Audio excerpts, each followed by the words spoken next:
All right, recording. All right, everybody. It is 7 o'clock, so I want to go ahead and get started, be respectful of everyone's time. I'm so happy you're here, and if you're watching the recording, even better.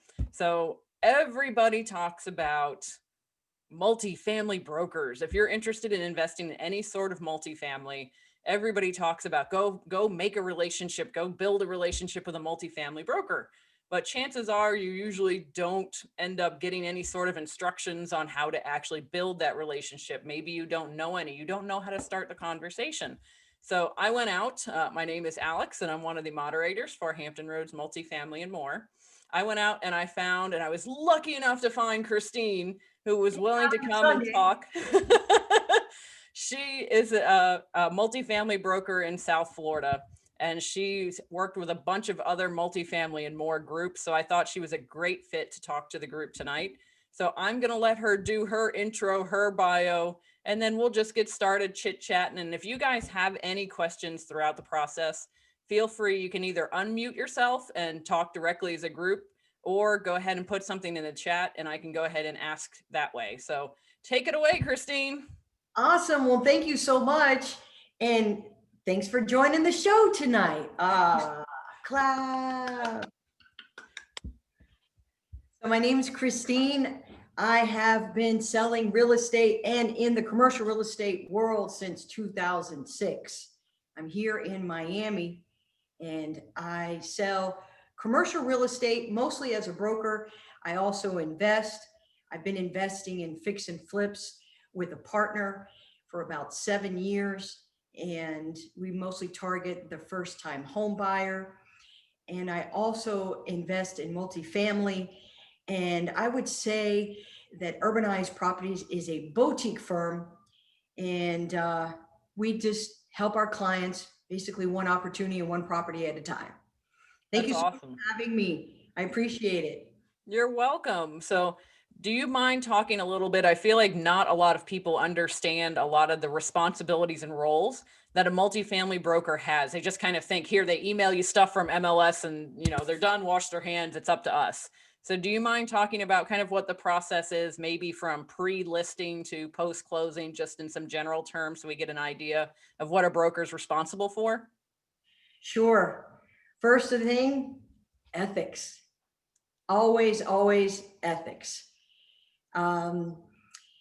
So pre-listing, a lot of it is, for me, it's a combination of old school ways and marketing. And that's just basically picking up the phone, contacting owners, finding out if they want to sell, obviously meeting up with them, and many other things that you do for a listing, you know, it's photos, the right information. But I would say most of what Urbanize Properties is and has been for, I would say, the last 5 years is mostly a lot of off-market properties, because we have relationships either with other brokers that might have properties coming soon. We are able to work with them. Another thing is that we contact owners. So picking up the phone and or emailing or just trying to get to the decision maker of these properties, you know, it's definitely a time and effort. It doesn't happen, you know, just pick up the phone and voila, you know, the owner picks up. No. So it does take a lot of time and effort, researching the right telephone numbers and getting to the right people. I mean, you've got to break down some doors sometimes just to get to the actual decision maker. I think another thing that is, you know, responsibility of a real estate agent is obviously follow-up. And they always tell you that everything is in the follow-up. I would say a lot of majority of what we do is through follow-up. We have clients that we still work with. They buy a minimum of 100 million a year, and it's a combination of retail shopping centers, warehouses, multifamily land. And we're always, you know, wanting to be in front of them. Obviously, being a boutique firm, we might have to make a little bit more phone calls, make a little bit more of an entrance, you know, versus people like Cushman and Wakefield or Marcus and Millichap or CBRE. And so I think that's one of the things that we pride ourselves on. When you're talking about kind of just going through the process of a listing and or just working with owners, is that what you want me to answer? Yeah, just to give people some ideas about what a multifamily broker is doing, kind of behind the scenes, what maybe we won't see as an active investor. Well, I'll just speak for me and our company, but a lot of it is just basically prospecting and just kind of staying in touch with them. You know, hey, we just spoke. I know you were looking for land last year. Something came across my desk. Would you be interested in looking at it?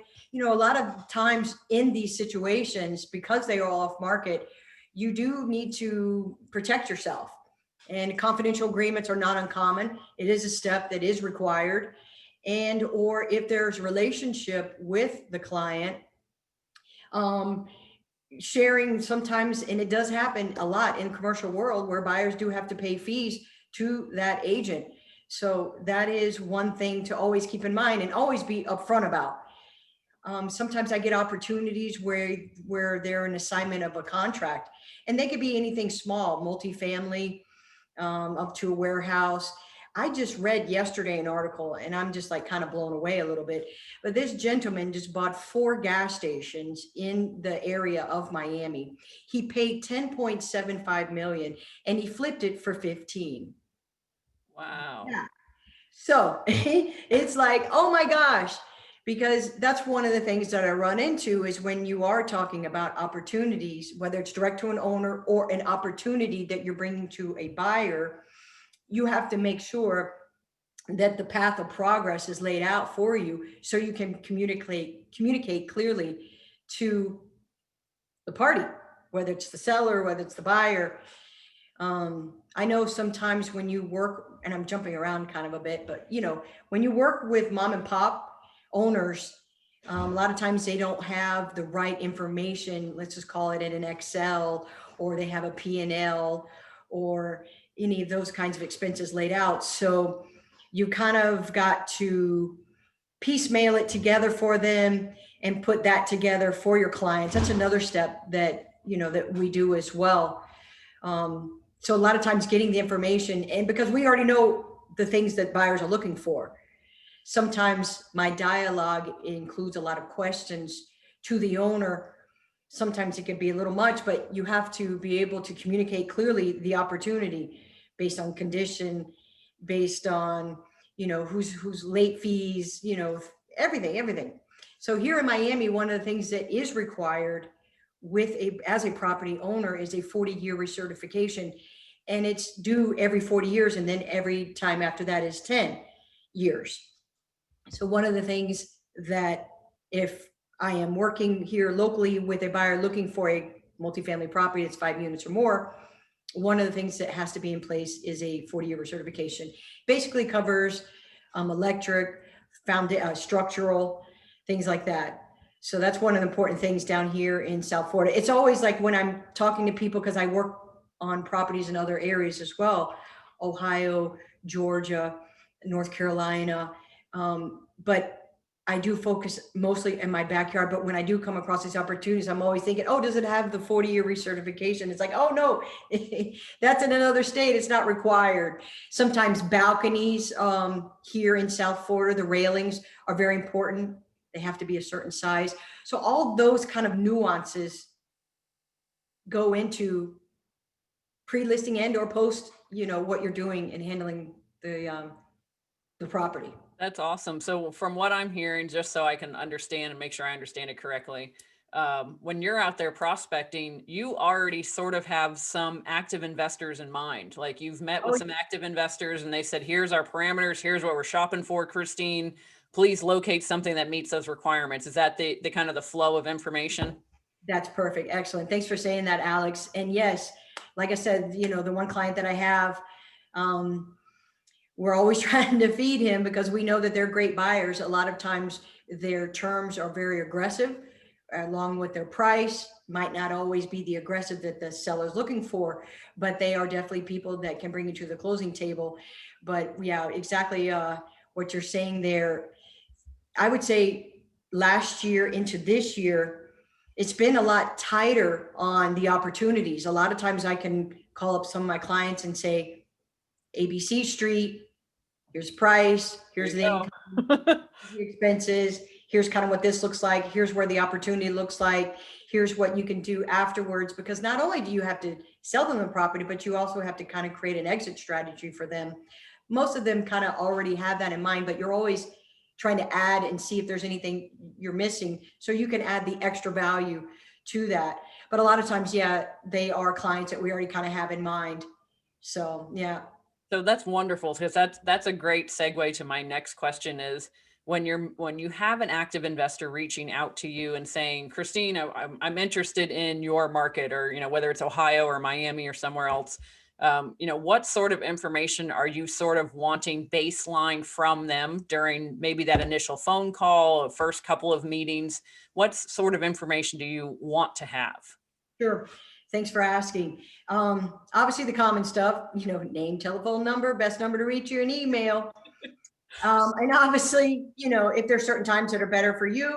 But another thing is just kind of like, what's your track record? Have you bought anything in the last 90 days? What did that look like? And if they'd say, oh, I did this and it didn't go, what happened? Why didn't it go through? Maybe it was a problem with the property. Maybe it was a problem with lending. Maybe, just who knows what the scenario was. Maybe they looked into the numbers, and once they went under contract, they realized that things didn't add up the way that they thought, and the cap rate wasn't going to be there, or the value add wasn't going to be enough, or, all those different things. So, yeah. So there's, I would imagine some parameters for property, like size, price Oh, per sure. door, anything like that. That's, I would give standard given. That's what you're expecting. Correct. So here, obviously they do a lot of building here in Miami, condos, whatnot. So apartments, and a lot of times what you look at is per buildable unit. So example, I work with owners that want to buy land and they want to build apartments. So based on zoning, you've got to be aware how many units can fit here per the acre, figure out some math. I was working back in the, times when things were below 20,000 a buildable unit. And now, depending on what area, I mean, it's easy between 35 and 50,000 a buildable unit. And it's sometimes even more, depending on how close you are to Class A areas. Wow. That's amazing. Yeah. I can only imagine, especially living in South Florida, how much that's gone up. Let me give you an example. I have a client of mine and I stay in touch with him because I help, feed him properties all the time. And he's got a duplex, and it's an area called the Design District. And it's close to like high-end retail. We're talking, Rolex, Gucci, so forth, so on. And that's in this area. It's probably about 10 minutes from where I live. And he has a duplex there. It's a 3-2 on one side, a 3-2 on another side. It's rehab, remodeled, and updated. And he wants $799.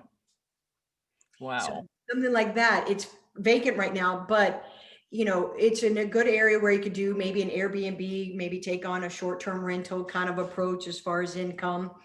But yeah, things here in Miami can sometimes get a little crazy as far as price. I mean, you just think, wow, what's going on? And you just, next thing you know, you're reading all these articles, and this property closed, this CVS sold, this retail shopping center just sold, 300 units on the water just sold. It's insane.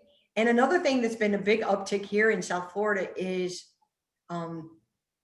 mansions and high-end condos. They're flying off the shelves. It's incredible the amount that somebody pays for these just vacant lots, like, near Miami Beach, and where all these actors and famous people live. That's insane. And I'm glad you mentioned kind of the smaller deals like a duplex. Since you're more of a boutique firm and it sounds like you really personalize your services to what the active investor is looking for, do you ever work with maybe newer investors, first-time multifamily investors? Oh yeah, all the time, all the time. There was a gentleman that I recently connected with from New York, and he actually happened to be coming in town not too long after we got acquainted on the phone. And so we actually made time to meet up. Matter of fact, there was another gentleman that came in town too. He was going to some Grant Cardone sales thing that happened, and I met him a couple of weeks ago. He came in from Dallas, and we had the opportunity of meeting up. He's also someone that wants to buy down here. Yeah, I treat everybody, the intro, all the same, just trying to understand the parameters that they are. How fast could you move if you had to move fast? What does that look like?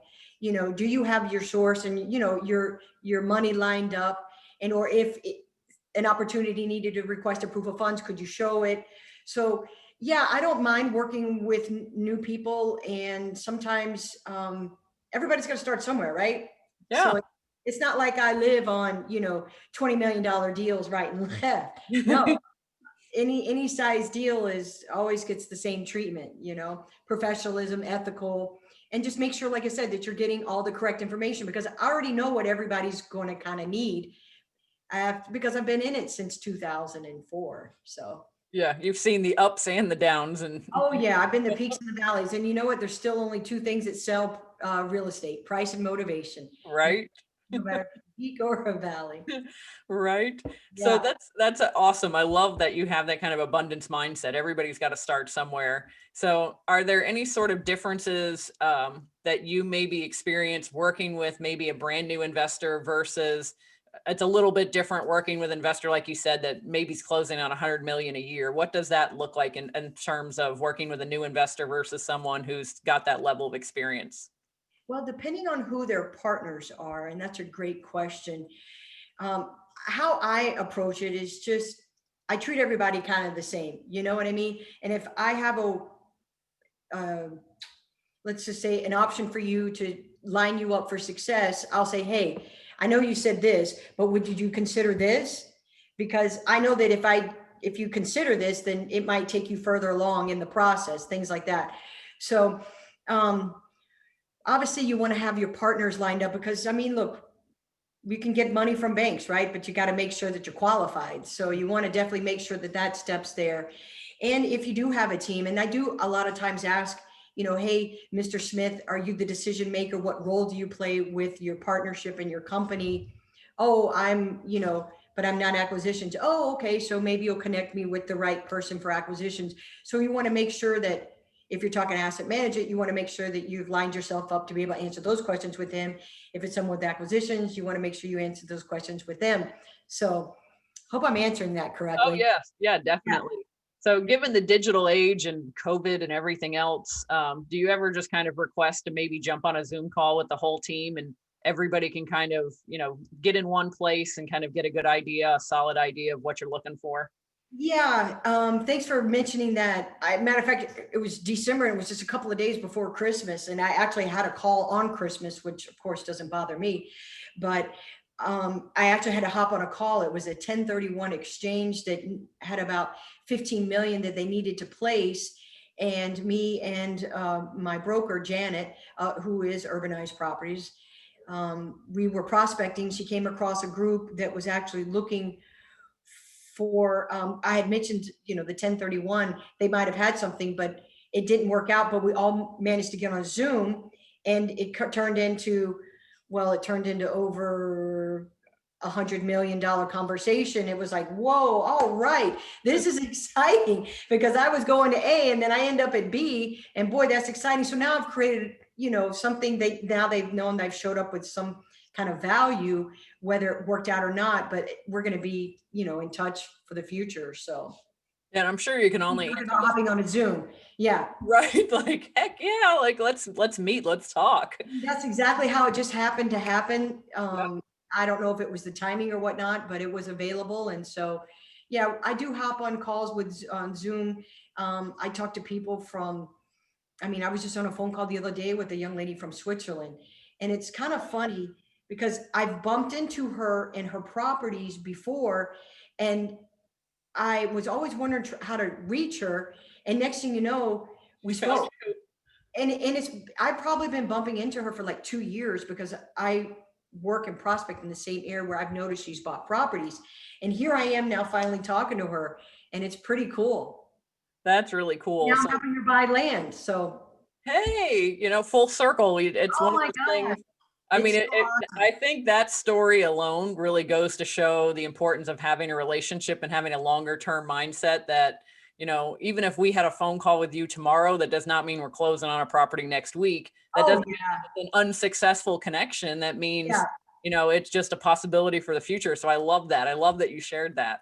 It's important for me to customer service, responding back in a timely manner, not leaving things, I guess, kind of left undone. If there's somebody waiting for, you to do something, you need to do it and or show up with, hey, I'm working on it or whatnot. So communication is very important. And when you're a boutique firm, you got to kind of stand out. So um, I'm not shy, and you can't really be to be in commercial real estate and in Florida, because if not, they're going to munch on you. So I definitely have to, I got to hustle. That's for sure. So since you mentioned, you've been in real estate since 2004, you've been there, you've done that. I imagine you've made a lot of connections. What sort of connections could you help a potential buyer or maybe even a new active investor make? Because you mentioned, we need to have some ducks in the row. Are there some certain things that you could help connect them with if they don't have those ducks in a row? Absolutely. You know what? Great. Thank you so much for asking. Yes, I mean, I have somebody, I have a lender that I'm in touch with. He does bridge loans. If somebody needed somebody for inspection, um, I- architects, environmentals, yeah, all those. Yeah, I've got the toolbox. Yeah, I think that speaks really highly to also having that boutique motif, to your business model, because you do have that personal connection with quite a few people, and you can offer that to other people and say, hey, it's not just, money capital, it's human capital I can Oh also yeah. offer. You know, obviously we're in this for a business. It is a business. I treat it as a business, a professional business. It's a lot of times it's like, have you ever sat at a lawyer's office? Yeah. Okay, well, that kind of profession is kind of like mine. you know so it is a profession, and I treat it that way for sure. And yeah, definitely lining up the right people in the right spaces. I've spent the last year networking and really putting myself out there in other areas besides Florida, because it brings attention to Florida. It brings attention to, hey, I'm here. And then you never know how that might turn out. Maybe they just come for a visit, and they're with their family, and they just say, hey, I'm happy to be popping by. I did that last February. There was a gentleman here. His name is Dylan, and he came and visited with his son. And it just happened to be that he was popping through South Florida. So, we just went and met up with him for coffee. So when you talk about the Zoom thing, of course, this was before the Yeah. COVID-19 hit. So yeah, Yeah. but yeah, definitely for sure. I like to kind of spread myself out and just connect however I can. Yeah, that's wonderful. So, as far as someone approaching you, for example, saying, I'm a new investor, or I'm new to this market, I would like to learn more about this market. How do you, as a broker, like to be approached with new contacts, new business contacts? How do I like to be Yeah, approached? do you prefer, someone directly call you, maybe set up an Oh, yeah, email? sure. How do you like to be contacted, and what does that conversation look like for you, that initial conversation?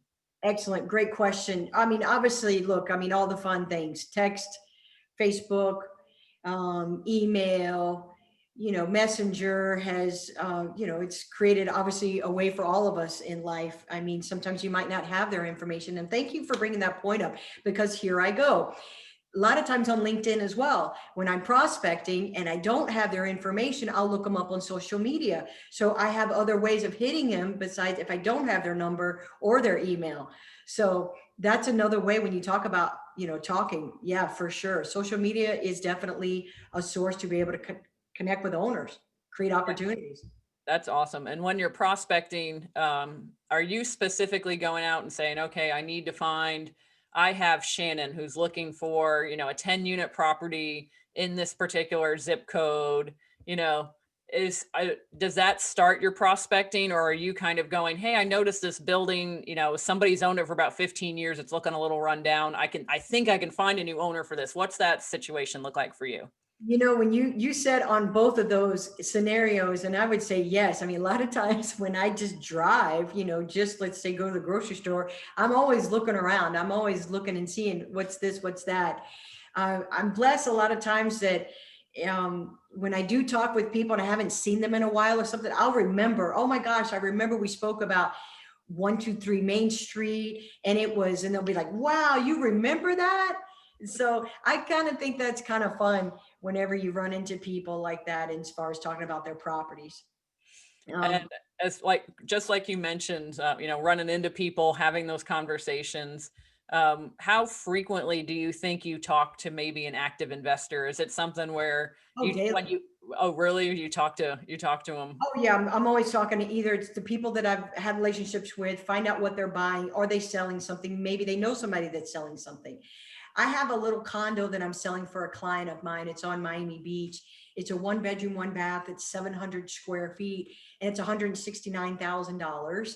And she's a client of mine, that I've actually sold her the unit.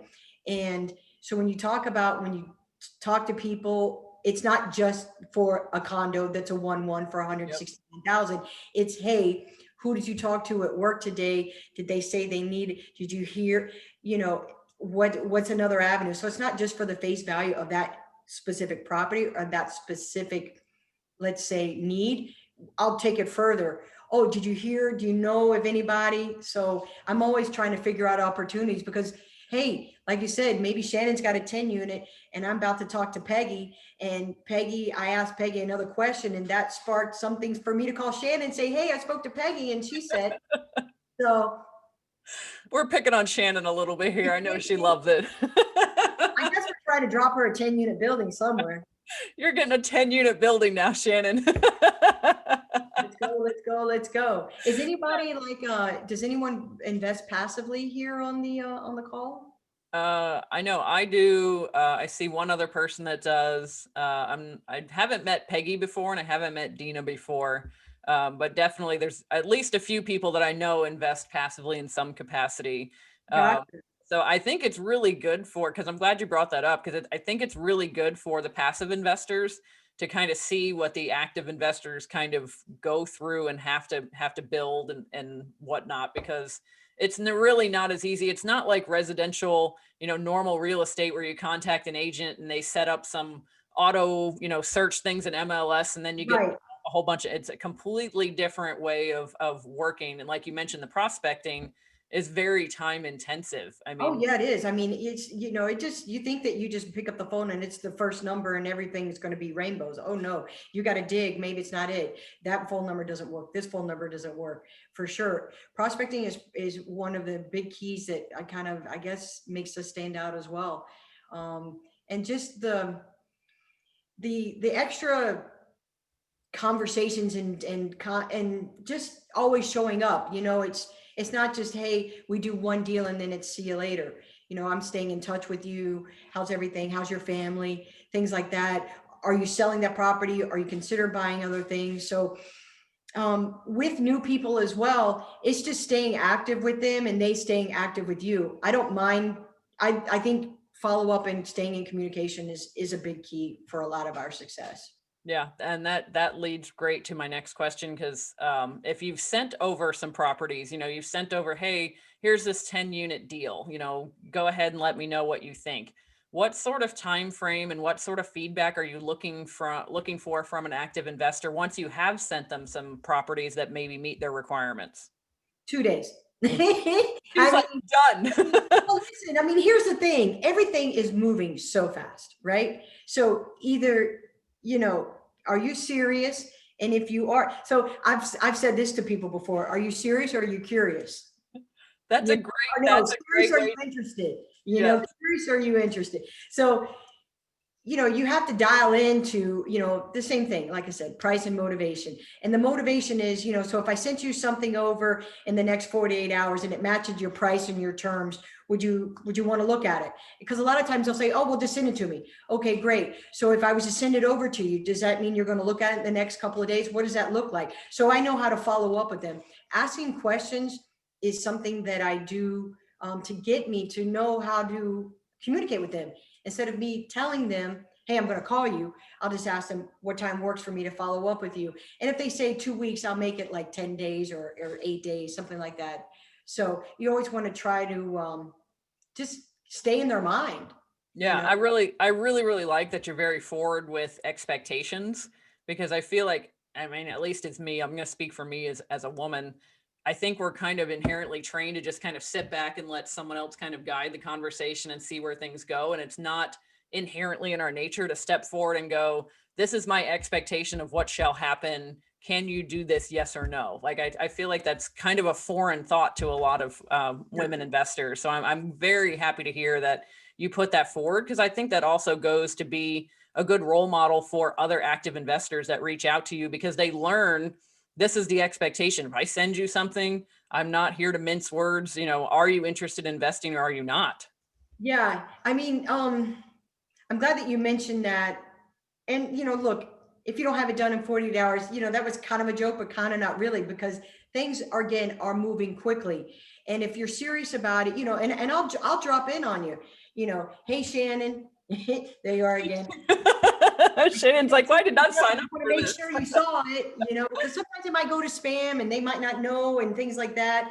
So, everyone's human. You just do an extra follow up. So, like I said, I think follow up is like key with everything for sure.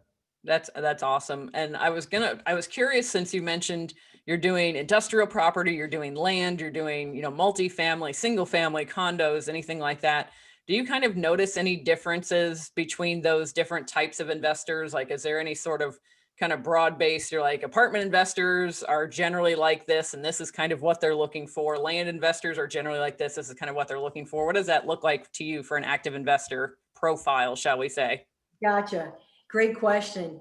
And so I would say majority is value add.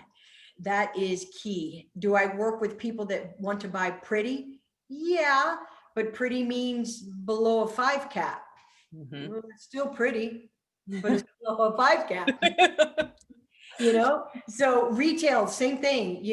They want to look for something that's, maybe the tenants aren't paying, maybe there's such a situation with the owner. So a lot of value add means opportunistic buying. Condition of property could be an issue. Maybe it's a multi-tenant bay warehouse and they want all the sizes to be 1,000 square feet, and maybe I find them something and it's multi-bay, but it's 2,000 square feet each bay.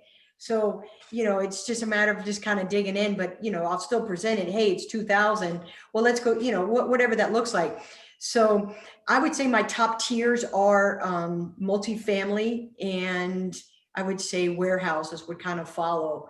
I don't sell many houses that much anymore. I would say in the last, well, like 2 years, I've sold maybe like 2 or 3 houses a year that actually someone's going to live in. So most of my transactions are commercial, and also looking for investments for myself. I'm gonna go a little bit on the light side here, just for haha. But what do you think is the most annoying question you get asked by active investors? Oh my God. It's like, I have so many. No, no. Gosh, I don't know if I can answer that. I'm stumped. Usually I can talk and answer any questions, but I don't think anything's okay. Okay. Here we go. She's like, I got one. You ready? Okay. Hey, write the offer and I'll sign it. Okay, great. Can you get me into one more apartment before I sign it? But you just said send it over and you'll sign it. Now I got to go and call them again and then get you access, even though you just went access 2 days ago. So, it's just one of those things that you kind of have to deal with, So, Yes, yes. I I would. don't I don't really know if there's really anything annoying. I think it's just communication is obviously always key. And if you set that up in the right way, but look, things happen, right? You were supposed to go on an appointment, couldn't make it, or something happened, or you got delayed, or maybe the people didn't show up at the inspection. So you've always just kind of got to be flexible and adaptable. I feel like a lot of questions in multifamily, especially, you can answer with it depends. Because since we were talking about cap rate earlier, I would imagine you frequently get something like, what's the cap rate for this market? You're like, well, it depends. It does. I mean, listen, there are possibilities here to get things above a 6 cap, 7 cap, even higher. You've got to dig for them, and you've got to buy it right. And a lot of things that I do represent is buy it right. And a lot of things, like I said in the beginning, is value add. So there's not many people that want to buy something that's already pretty. They want to go in, they want to fix it up. They want lower rents, they want deferred maintenance, things like that. So Yeah. Yeah, I can see that. I mean, that's kind of everybody's bread and butter, B and C class properties that need 100 plus 1980s construction. It's like, okay, get in line with everybody else. right. Oh, but you want to be first. Oh, okay. And so what should I do, or what are you going to tell me that's going to make you go first? Yes. And I want to be the first broker that you think of and or work with. So how do I be first and you be first for me? see, and I really like that train of thought because I was thinking everybody out there, if you're involved in real estate or multifamily, like that seems to be the thing. Everybody wants B and C class value add property. So if you are new as a new investor, it's like, well, what do you bring to the table that everybody else already has? Everybody out is out there hunting for, B and C class value add property. So do you have any recommendations for potentially new multifamily syndicators or GPs or anything like that that can maybe help them differentiate themselves in the market, whether it's, parameters of the property, maybe the way they operate, that would give them a little bit of an edge? I think it kind of goes back to, if I may say, Alex, just kind of having your team and your core ready. You have your asset management seat, check. You have your lender and or your hard money, check. You have the people on the ground, and or you're going to be able to make the necessary steps to be able to, hey, if you're looking for something in Florida and you don't live here, can you jump on a plane and or get here, within a relatively good, fast time? A lot of, again, if the opportunity is off market, you can communicate that clearly, set the expectations. If there's somebody here local, then it's, hey, I'm calling you sometimes maybe 8 o'clock at night, make sure that we're going to meet and we're going to, so I'm going to line you up for success. If you were to say for new people, I'm just trying to figure out how to differentiate that, because I understand what you're saying when you're talking with someone who's a couple thousand units versus someone who's got 5 or 0. I think it just again goes back to make sure that you've got your core lined up. Maybe another thing is you might have a buyer packet. Hey, I'm Keith, but I've got Shannon here and she's locally and she's going to meet up with you, but I'm the one that's really, the lender, but Shannon's the one that's going to be the boots on the ground. So you're going to meet up with her. So, just communicating those things up front, and knowing that you're going to be working with someone who's going to be part of a team. Yeah. Oh, absolutely. And one of the things I was also thinking, since you know so many people in your real estate sphere now, since you've been doing it so long, do you have the ability to kind of help people maybe plug and play different components to their team? So say they're great at acquisitions, but they Right. don't necessarily have someone on their team that's maybe even strong underwriting, maybe strong asset management or something. Have you ever been in a position where you're like, hey, We're going Shannon's to really like great at connect this? people. Yeah, you're the matchmaker for commercial real estate. you know, a lot of people that I already work with already have that in it lined up. So, hey, I'll work with you and you're looking for land and I'm going to talk to you, and then you're going to pass me off to somebody else who might be handling the next responsibility, down the line to be able to put the deal together. So they've kind of got their people lined up. If I need to connect people, I mean, I do have referrals of people that I could, but a lot of times the buyers and or sellers that I work with, they've kind of got their core people. Yeah. I hope I'm answering that right. Yeah. Oh no, that's fine. Cause I know like sometimes again, going back to that human capital, you're like, I was just talking to someone the other day and I remember they were looking for someone who's, maybe they're the deals guy, but all they want to do is maybe investor relations or back office, but they're doing what all the gurus say and they're making phone calls to 5 brokers a week and trying to build that relationship, but they have no, that's not, they're going to be their ultimate place in a team. Their ultimate place in the team might be a little bit more behind the scenes, but they're doing what they're told and reaching out to brokers. There's a gentleman in Texas. So when you just mentioned that, it made me think about it. And if I may reflect, he is in Texas and I just stayed in touch with him on this one specific property. When you're talking about reaching out to brokers and building relationship, I just kept calling him and emailing him about this property, following up on it. I still got my finger on it, and it's been almost 6 months, but he does stay in touch with me. I think he's liked the way that I have followed up. we haven't done anything yet. I hope it does lead to it. But I, as myself, as a broker to another broker, I've just been kind of dropping in on them and obviously talking respectfully, calling at a decent hour. And I mean, just use manners. You know what I mean? I haven't really met anybody as far as connecting with you tonight here and the viewers and the other people that are chiming in with us. I haven't ran into any real jerk.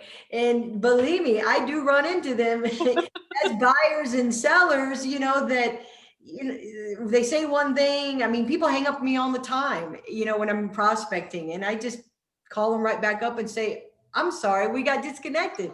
They'll say, no, I hung up on you. And I say, so does that mean you want to buy or sell? I keep asking. I mean, because that's what it is. You have to be resilient. You cannot sell commercial real estate without an armor around you. That is awesome. Being a lady. Booty. Oh my God, I love it. So since you mentioned prospecting, like in Texas, for example, if you have a buyer that's coming to you and say, I don't really have an interest in Miami, I don't really have an interest in Ohio, maybe I have an interest in Indiana, so sort of in the same area, but they connect with you maybe just personally, you have a whole bunch of mutual business connections. Do you do any sort of prospecting or reaching out to different markets that maybe that active investor is interested in? I would probably answer your question and say no, and they would have to come to me for it. So for me to go out, I mean, if they say, look, I'm specifically looking in, let's say, Atlanta, in this certain sub-market, I would probably use my relationships either with other brokers and or maybe people that I know that are investors, because those investors might know of things. And that's another thing that I do ask from time to time is, hey, if you're passing on a property at 678 Main Street and it didn't work for you, would you mind sending it my way? Because maybe I might have somebody for it. And there's a gentleman, in matter of fact, that I'm helping in Jacksonville, Florida, that he was referred to me by a property manager, and now I'm helping him source acquisitions, not only in South Florida, but also in Jacksonville. And it's kind of funny because I've asked him, hey, if you're passing on something, let me know. And I'll remind people that again, it just goes to the face value of you're not just talking about what it is exactly direct, it's all the other facets to go around it, because you never know what you might hear. Yeah, it's human connection, mate. Building that human capital wherever you go. Absolutely. Yeah, I love that. I love that human capital. That's really human cool. Capital. I'm a big fan of human capital. I mean, you're part of M1. I mean, hello. So we are about 45 minutes into our little talk here. I wanted to open up and maybe pull up the chat box and see if we had any questions to answer here. So let me just peruse that real quick. Tim is asking, when you're dealing with an on-market deal, how do you preserve a good relationship with a broker when seeking out seller financing? I'm dealing with how do you preserve a good relationship with a broker? So I'm just make sure I'm answering that question correctly. When dealing with an on-market deal, how do you preserve a good relationship with a broker when seeking out? So, I mean, I guess I just approach it the same way. Is seller financing an option? What does that look like? You mean if I'm preserving you as a buyer to show up? I'm just trying to wonder if I'm answering it correctly. No, yeah. How you doing? My name is Tim. I'm out of Chicagoland area. Yeah. With us tonight. Appreciate it. Thanks for the invite, Alex. I do appreciate it. But yeah. So if I'm coming across a deal that's on market, it's being listed by a broker, but it just makes more sense for me to try to seek out some more of creative financing and just like working with the seller directly. How do I do that but still not burn my bridge with one of the brokers at one of the bigger brokerage firms? Perfect. Great question. How about this? Hey, Mr. Broker, I've got some maybe different option the seller might want to consider. Since you're representing him, would you mind setting up a meeting and we can sit down, all three of us, and talk about it? And or how about we hop on a Zoom? Because I'd like to, and then a lot of times, that's one of the things, I just don't know why more buyers and sellers just don't do that. Just get to the table and talk about it. Come on already. Why do we got to go back and forth and back and forth? And again, I know when you reach a certain level of like 100+ units. There's certain owners that you like, it's almost like you can't touch them. But I just a lot of times wonder why that bridge can't be made right then and there. Just sit down on the table. No, I want 50 door. No, I'll give you 48. How about 48.5? Fine. What are the terms? So now you've isolated the price. Okay, now let's talk about terms. So what you're saying and what you're asking me to answer you directly, why not try to set up a Zoom call? Why not try to set up a conversation where the broker is part of it, and you together as a team go into the seller to give him options. So Mr. Broker looks good and you can show up with a viable option. Okay. Yeah. Okay. And I was thinking more so like the situation You don't want to where go around him because you're going to need him in the future for other deals, right? exactly, and that's what more so what I was getting is that sometimes like there are situations where it's kind of tough dealing with the brokers because maybe he doesn't necessarily want to pose those questions to the seller because of because of their commission getting sacrificed or something. yeah. But that's when it goes to communication. Hey, I've got some ideas. And then maybe you figure out what that commission might look like, hey, And work something out. Yeah, work something out with him that, I don't know if it's necessary that you pay him extra for it, or if there's something that could be, hey, maybe there's a future property that I have, that we'll work on together to make sure that that gets made up. There's definitely different options, but I always believe that if you ask, then you'll know. If you don't ask, 100%. you don't know. Fair enough. Okay. That's why like questions for me is like huge. It's big, big, big, because you keep digging, you keep finding, you keep pulling back the onions, or the layers of the onions to understand it all. And I just think with your question, just ask them to get on a Zoom, or just ask the rep that you've got some creative options, and maybe break it down a little bit. Yeah, that makes perfect sense, as opposed to just like giving the question to the broker and saying like, hey, be the Same here. Can you email this question to the owner and then find out what he says? Because a lot of times maybe you might get on the phone and the owner didn't think about it that way, and the broker didn't know how to present it to him. And maybe you might know a little bit more than the broker does, and maybe the broker's looking for you to kind of help break the mold there. makes perfect sense. Thank you. It's a team thing anyway, right? Yep, exactly. Yeah, I like that, because that definitely, some things can get lost in translation and context, and jumping on a Zoom call I think could be a lot more personable, and you can Or even a negotiate conference things call, in real time. Oh yeah, for sure. Yeah, absolutely. That's a great question. Thanks, Tim. No problem. Thank you. Awesome. Let's see if I have anything else. Let's see. Peggy said she's working on getting ducks in a row to have funds to invest passively. Looking to find wholesale deals or multi or single. Want to have a few multis, but at the current climate, a bit scared. Shannon's up to bat now officially. Oh my God, 10 minutes. 10 minutes. We've been picking on you all night, Shannon. It says she wants to know, are you mainly in the Miami area or all of South Florida? She's in Stewart, but has Awesome. property in Boynton and Davie. Oh wow, that's awesome. That's where you're located? You're on mute, Shannon. There you go. Charlie Chaplin movie. I know. There you go. I'm on my phone. Can you hear me? Yep. Yeah. Okay. No, I'm actually in Virginia Beach, very close to Alex.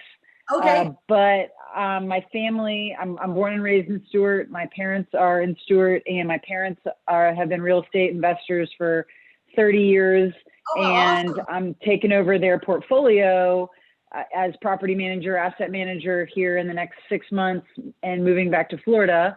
And we have property in Boynton, Davie, also Cape Coral, Jacksonville, all over Florida. So this was very amazing and timely. And I would love to reach out because I'm mainly looking to like reposition a lot of properties in their portfolio. Like they own everything free and clear, and I want to grow and use debt and reposition some properties. So I'm very interested in reaching out. Are they, thank you so much. And are they a mixture of like single family? So it's like how many properties in a portfolio? No, they're everything is mostly industrial, commercial industrial space. So nothing, so not multifamily. Like I'm interested in multifamily, but majority is office, retail, strip plazas, triple net lease, like, single tenant buildings, Yeah, so That's great. I've Mhm. sold shopping centers. I sold a shopping center in Weston a few years ago. I sold a shopping center off of Sunrise in Fort Lauderdale. We talk about Cape Coral. Right now, I'm actually working on a large scale development over there for a single family home builder of like 70 plus acres. I like Cape Coral. Jacksonville, I just did a couple of deals over there as well. I drove one morning at 3:30 to go to do a due diligence property in Jacksonville, walk to be there by 10 a.m. So drove there that day, walked the so you mentioned what was it? Your quote was, "Are you curious or serious?" So No, are you curious or interested? yeah. So so you'll like this. So my husband he's a pilot for American Airlines. So I fly for free. So my dad told me about a deal in Jacksonville, and I flew to Florida, dropped my kids off in the West Palm Beach airport with my parents, turned around, walked back into the airport, flew to Jacksonville because I fly for free. So I'd rather fly than drive, and toured the property, ended up putting in an offer, and then flew back to West Palm. So I'm accessible. And I'm serious. That's awesome. Thank you so much. Thanks for sharing that. Did you get the property? Yeah, I did. Yeah, it was industrial property security. It was Fastenal. They have 5 years left on their remaining lease. Fastenal is a national tenant, and it was awesome. I got a call yesterday that there's 2 other Fastenal locations in Jacksonville, and they lost one of their buildings, and so now they're doubling up in my unit, which I think is amazing news, because that means they're definitely going to re-sign in 3 years for the remaining lease. So Wow, I'm pumped. That's awesome. I actually have, I don't know if you're looking to buy or. I am. Okay, Yes. great, because I have an office property about 23,000 square feet. It's in the South Side area. Maybe not, the greatest, but it is South Side. It's 24,000 square feet. It's 2 structures, asking $1,020,000, and it's 30% occupied right now. Yeah, well, we'll definitely connect after this. Yeah, I would say connect offline. It sounds like perfect. So just to recap real quick, we do have one more question that I want to get to, but since we were talking about markets, Kristine, I definitely want to connect with you, Shannon. Thank you so much. Yeah. Do you mind just kind of running through the different markets that you work in, Kristine, real quick, just for everybody? Sure. So Urbanize Properties is located in Miami, South Florida, Tri-County area, Miami, Fort Lauderdale, West Palm. And of course, you have other areas with that. You have Miami Beach. You have another place called Wynwood, which is arts district and design. You've got Design District. There's another one called Little River. There's another one called Hialeah. So I would just say in cumbersome South Florida. Okay. And I also work in Jacksonville and Orlando and West Coast of Florida. Okay, perfect. So Tampa, because I know Abe is interested in Tampa for sure. I got a lot of people interested in Tampa. I've got an owner I contacted. He's out of New York. He's got over 200 units. He said X. I showed up at X. He said, okay, let's do XX. Fine, let's do XX. Now I'm still waiting. I'm still waiting. Oh, I'm going to connect you and we're going to do this and okay. But what do? Hit him up every week. And speaking of Abe, he says, as a broker, how often, if ever, do you consider reinvesting your commission at close as an equity partner? Thank you so much for asking that question, Abe. And I'm going to tell you, you know how many times I left the pie? I ride by it every day. It's called a dry cleaner. It took me 6 months to get the owner's telephone number. I sold it to my client for $1.5 million. And he turned around 18 months later and sold it for 2.8. And I ride by it every day and I go, I sold him the pie. So to answer your question, I would say in the last 3 years, I started putting my more investor hat on. Me, it was do your job, protect and do, what it is as an agent that you do. A lot of times you can't cross that line, but you have to disclose up front that you are or wanting to be part of the deal. But a lot of times it was just made my money, moved on to the next thing. So with the fix and flips that I do locally with a partner, that's more different. That's more like single family things. But yeah, for the commercial properties, it's been many times that I should have given up my commission for the deal, for sure. Just didn't think about it. And I think his next question, I think you might have just answered it though. He says, do you yourself purchase or hold multifamily property? I am an LP in a deal in Dallas. It's over 400 units. I was introduced to syndication once I came back from the Jake and Gino event that I attended in October 2019. Actually, most of 2019, I just started poking my head in different doors, networking, LinkedIn, people, seeing what they're doing and learning a lot more. And this syndication thing was kind of new for me as well. LP, GP, KP. It was like an opening for me to realize. So someone brought me an opportunity and I've now been a year into it. Everything's going great. I even got paid during COVID. So I am an LP in that. I also look locally for myself. It's just, you've got to make sure, the numbers work right, just like anything. Yeah. Oh, absolutely. So this was absolutely wonderful. I know we learned a lot, and I'm really hoping that you guys who have attended this, or maybe somebody that's watching this, really gets an opportunity to reach out to Kristine and learn a little bit more about what she does, the markets that she works in, because like she mentioned, you get a little bit more of that hands-on, personable human capital connections working with a boutique firm like she does. So how can people reach out to you, Kristine? What would you prefer? Sent out an email right there. Yay. Yeah, is that the best way to do it? I mean, might as well just send an email, and then from there you've got your signature and all that other fun stuff, right? Social media. I mean, I could give you, Urbanize Properties is my page. I mean, obviously it's on yours. She's all over Facebook as well, so you can definitely find her on Facebook, because that's normally how I communicate with her. Yeah, I'm just, I think you and I are in a lot of the social media groups, and Yep. just try to respond to people, interact, because you never know when you might need to jive up. Hey, I've got a need, or hey, I've got a want, things like that. I mean, thank you so much for having me on tonight. I got to meet Tim and Peggy and Abe and Dina and you, and now Miss Shannon, and Shannon's in my backyard. So for sure, Right. all those asset types. Oh my gosh, I have people for strip centers. I have people for warehouses. I mean, definitely. I mean, if they're in Cape Coral, let's talk for sure. I'm excited to hear about it. Yeah, I'm so happy you came and did this, and I know I learned a lot, and I thought I knew a little bit about multifamily, but it's really nice to see the other side, because as an active investor, we kind of only get to peek behind the curtain a little bit each time. So this was wonderful. I really want to thank you for your time. And if Absolutely. anybody has any I'm other happy to help in any way I can, and hopefully I shed some light. I don't know.